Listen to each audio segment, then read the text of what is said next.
This is a smoke simulation that was made entirely in Blender and took over 3 hours to calculate. Sounds like a pretty good waste of time, right? But on the other hand, the simulation was also made in Blender and was calculated only in 5 minutes. And this one can be even simulated in the real time. So why there is such a big difference in the calculation time? How the smoke physics in Blender actually works? What is the point of actually simulating smoke? And how you can even create your own one just with a couple of minutes and with a free open source 3D program called Blender. And that's what I'm going to show you today in this video. So let's go. For the smoke simulation I'm gonna use the Blender logo, but you can use basically anything you want. As you can see, the logo is now separated into individual parts, so before we actually apply the simulation we need to join all these components together. So select everything, and with Ctrl J I'm gonna join all these parts into one single object. Now because the logo is two-dimensional and we want to work with the 3D object, I'll go to the object data properties, let's go to the geometry, and here you can actually extrude the curve. Now Blender does not allow to actually use simulations on curves. Now as you can see, I have the logo as a curve object, which is a little bit of a problem because Blender does not allow you to actually use smoke simulations on curves. So we need to first convert this curve object into the mesh object. And you can do this by selecting the curve, go to the object, and convert to the mesh. And now as you can see, we have the logo as a mesh object. The topology is not ideal, but in this case it doesn't really matter because we are not working with the mesh, we will work with the volume instead. And now let's actually add the smoke simulation. So select the logo and go to the physics properties, and let's add a fluid simulation. Now there are 3 fluid simulation types that you can use for a smoke simulation, and each of these fluid types affect the simulation differently. So let's quickly go through these types. The domain is basically a box or an area where the simulation is happening.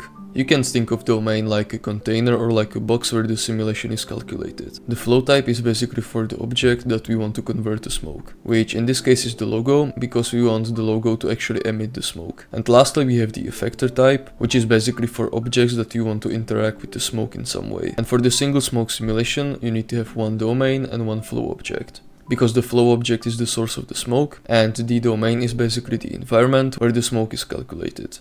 You cannot have a smoke simulation without the domain, and the other way around. The effector is just an additional type for objects that you want to collide with the smoke or with the fluid, but it's not mandatory to use effector. So for the logo I'm gonna select the flow. Now if I press the timeline, you can see that we have no smoke here, and that's because we haven't added the domain object yet. So let's add the domain object first. You can use basically any mesh for the domain, but to make this thing simple I'm just gonna add a cube, and I'm gonna scale it over the logo. And this is a very important thing to do. Make sure that the domain is big enough so it covers the whole logo, and the logo is not touching any of these walls. So with the cube selected, I'm gonna add the fluid simulation as well, and this time I'm gonna select the domain. And as you can see, we can immediately see the smoke. So if I play the timeline now, you can see that the smoke simulation is actually working, and we have the smoke rising up. Now obviously this doesn't look too realistic because we haven't adjusted any of these settings here. So let's take a look on some of these settings. By the way, and this is also important, if you want to change the smoke or some of these properties, or you want to play with some of the simulation settings, most of the time you will be adjusting the domain settings and not the flow object. This is because most of the smoke properties are driven by the domain object. So with the domain object selected, let's go check some of these settings. So the first setting, which is kind of self-explanatory, is the resolution. The resolution basically determines the quality of the smoke. So as you can see, by default the simulation is set to 32. So if I go closer to the smoke, you can see that the smoke is a little bit chunky on the beginning. But this is also the reason why I can simulate the smoke simulation in the real time in the viewport. So to make the resolution higher, you can set the resolution to like 100. And you can see that the smoke will disappear, and this is because Blender needs to recalculate the simulation from the frame 1, so we need to go back to the frame 1. And now if you press the timeline, you can see that the viewport performance is a little bit slower because Blender needs to calculate more data, but you can see that the smoke simulation is way better looking than before. Now if you want to save some computations, there is actually one cool feature that I want to show you, and this feature is called adaptive domain. So if you enable this feature and you go back to the frame 1, the domain will basically adjust the scale based on the smoke, which is very cool because this way you can have higher resolution and you can save some computation time. And because the resolution division of the smoke is actually determined by the domain size, with this feature on you can have higher resolution, so I highly recommend using this feature every time you do smoke simulations. Now, if you want the smoke to actually collide with one of these walls of the domain, you can actually go to the border collisions and you can check some of these settings. So if I would check the left and the right wall, the smoke will also collide with the right and with the left wall. Now we have the density and the heat settings. Basically these settings control if the smoke rises up or it falls down. Now if I apply the timeline, you can see that the smoke is actually going up, but it's going up slowly. But if I increase the density to like 2, you can see that the smoke is actually rising a little bit faster. The heat basically works the same way, so if I set the heat to like -1, you already know that warm gas goes up, so if I set the heat to like -1 and I apply the simulation again, you can see that some of the smoke will actually go down, because naturally that's how cool gas works. And you can do a bunch of cool effects with this. For example, you can have two objects that are emitting smoke with different temperatures, and the smoke from these two objects will actually collide and mix, which will then determine if the smoke will go up or not. The vorticity is basically like a turbulence for the smoke. It basically adds a little bit of swirl, and it will also randomize the smoke motion. So if I set the vorticity to like 0.2, and I play the simulation, you can see that the vorticity is actually randomizing the smoke, which actually might be helpful if you want to like randomize the smoke even more and make it more realistic.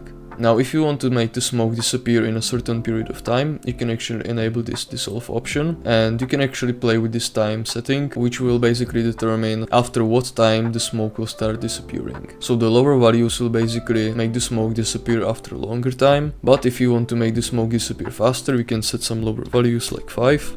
And the smoke will disappear instantly. The noise will actually add the randomness to the motion as well. It is similar to the vorticity setting, but you can have a much better control over these settings. The uprest factor will basically enhance the quality of the noise simulation. It should basically enhance the effect of the noise. I usually keep this setting like this because it really affects the performance and the time that it takes to actually calculate the simulation. You can see that the simulation time is way slower, so I usually keep this on 2.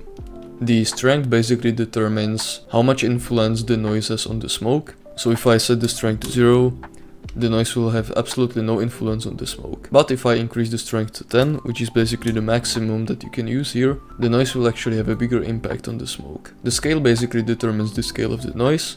So if I increase the scale to like 10 and I play the simulation again, you will see that the smoke is basically smoother and it looks more like smoke, I guess, which I found pretty cool. But on the other hand, if you set the scale to like 0.1 and you play the simulation, you can see that the smoke is basically more rough and you have more details, which can be also cool, but as you can see, it doesn't really affect the shape of the smoke that much. And the time basically determines the noise animation speed through the time. So again, if I set this to 10, and I play the timeline, you can see that the animated noise will basically change the smoke shape, which will basically result in more dynamic smoke. Which is also very cool if you want to, for example, simulate smoke without any wind, but you want the smoke to actually be animated in some way. It's a very good way how to add additional motion to the smoke. Now, sometimes when the simulation is too heavy to actually simulate it in the viewport, there is also another option that you can use to actually calculate the simulation even faster and more efficient. And this is by baking the simulation. So if I set the resolution to like 100 and I play the timeline, you can see that the simulation is basically running in the real time, but it's very slow. Now, baking simulation basically means that Blender will pre-compute the simulation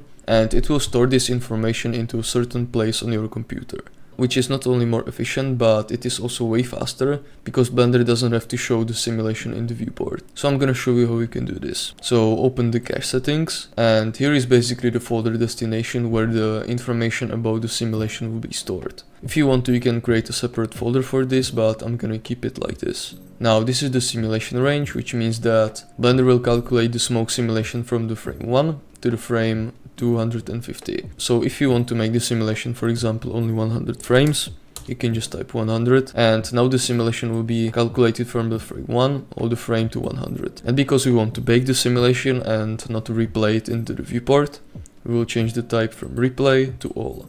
So if I click bake all, you can see that the simulation is happening in the background, and the simulation is a little bit faster than if it was calculated in real time in the viewport. And after the baking is done, you can see that the simulation is running smoothly in the viewport. But there is one disadvantage though, and that is if you would like to change anything about the smoke. For example, if you would like to change the resolution, you need to basically delete the bake, then change the resolution, and then you need to bake it again. You can see that if I wanted to change the resolution, I simply can't, because all these settings are disabled right now. So in order to change the resolution, I need to go down, and I need to click on this button that says free all. So I'm gonna click the button, and now we can see that all these settings are unlocked again.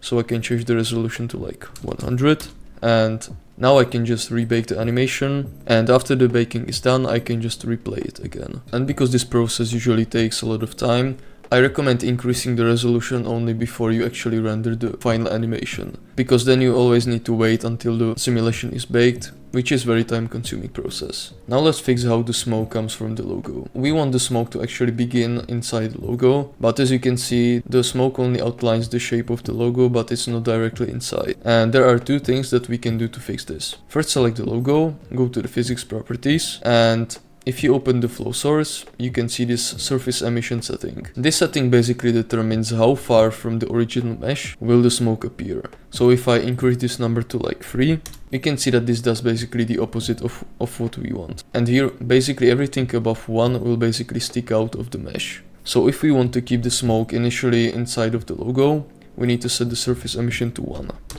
Now we can see that it is better, but we still don't have enough resolution to actually fit the smoke inside of the logo. So again, select the domain, and let's go to the physics, and let's increase the resolution to like 300. So if I now hide the logo, you can see that the smoke simulation basically starts as the logo inside. However, I'm gonna bring the resolution down for now because I need to finish this tutorial, and it would be very computationally expensive to bake the animation every time I make some changes. So let's set this to like 60. Now you are probably asking yourself, how do I make the logo generate smoke continuously throughout the animation? Well, in that case you need to select the logo and you need to change the flow behavior to inflow, because by default Blender uses the geometry behavior, which means that Blender will convert the volume of the logo into a smoke only once, and then it just depends on your setting how the smoke will behave. But if you switch the behavior to inflow, it will keep generating new smoke each frame. To finish this simulation, we can actually add external forces. And I'm talking about force fields. Because now if I play the simulation, there is basically nothing going on with the smoke. There is no external force that is basically affecting the movement and the motion of the smoke, which basically means that the smoke will just rise up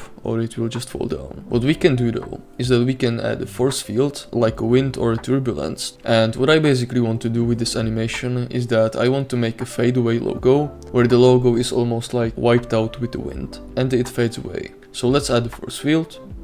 And I'm gonna add a force. So I'm gonna move it a little bit away. Now if I play the animation, you can see that the force field is immediately affecting the smoke, which is exactly what I wanted. You can of course change the strength if you want to, for example, make the wind stronger. What I always like to do is to actually increase this noise amount, which will basically randomize the motion that comes from the force field. And in this case I will also check the gravitational force, which means that the closer you are to the force, the more intense the force will be. So now when everything is done, you can actually select the domain, you can go to physics, and now we can change the resolution to like 200. If you have a stronger computer, you can set even higher resolution, which will make the logo even sharper. And then you can just again bake the simulation. And you can again just bake the simulation. Now because we are using a high resolution, this will take a while, so just be patient. And now after the simulation is baked, you can just play the animation and you will see how the smoke simulation works. So I hope that you learned something today, especially if you are a beginner and you never touched smoke simulations before. Honestly, I would like to know if this tutorial helped you or not. So if you want me to improve my tutorials, you can leave some feedback in the comments. You can also share this video to your friends. And if you really feel like you learned something valuable today, subscribe to my channel. And if you'd like to have this tutorial project that I made, I'm going to upload this project on the cloud, and I will put the link in the description so anyone can download it. So if you want to get this project, just go to the first link in the descriptions. The only thing that you need to do is that you need to rebake the animation, because the cache memory itself is like gigabytes of data and I'm not gonna upload that on my drive. But other than that, thank you for watching my videos. Also check out my other videos, and I'm gonna see you in the next tutorial.